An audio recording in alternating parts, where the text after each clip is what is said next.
एक जंगल में रानी नाम की एक चिड़िया रहती थी। रानी दिखने में बहुत खूबसूरत थी। मुझे बहुत भूख लगी है। वाह, वो दोनों नीचे चारा खा रहे हैं। मैं उनके घोंसले में जाके खाना खा लेती हूँ। लेकिन उसमें एक खराब आदत थी। वो बहुत लालची थी। उसे हमेशा दूसरों का खाना छीनने की आदत थी। एक दिन रानी को पता चला कि जंगल के किनारे एक पेड़ पर बहुत सारे मीठे मीठे फल लगे हैं। रानी रानी, तुम्हें पता है जंगल में एक पेड़ है जिसमें बहुत सारे मीठे मीठे फल लगा है। हाँ, तो मैं जरूर उस पेड़ के पास जाऊंगी और मीठे मीठे फल खाऊंगी। मैं अभी जा रही हूँ। वो बिना देर किए उस पेड़ के पास पहुंची। वहां पहले से ही कई चिड़िया और जानवर फल खा रहे थे। रानी ने देखा कि सब मजे से फल खा रहे हैं और उसे कुछ नहीं मिल रहा है।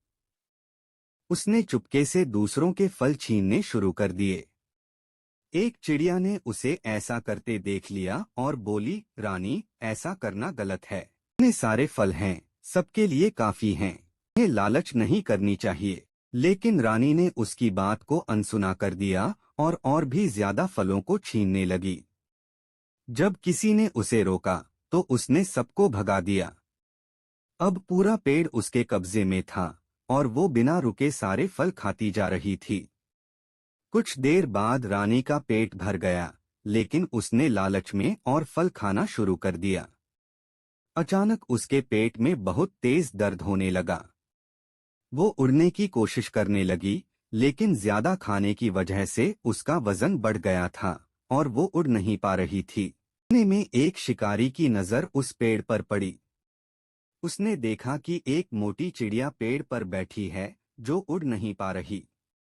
उसने तीर से उसे निशाना बनाया। रानी डर के मारे पंख फड़फड़ाने लगी, लेकिन भारी होने की वजह से उड़ नहीं सकी। तीर उसके पास से निकल गया और वो बस किसी तरह बच गई। उसने उसी वक्त से तय कर लिया कि अब वो किसी का खाना नहीं छीनेगी और अपनी लालच छोड़ देगी।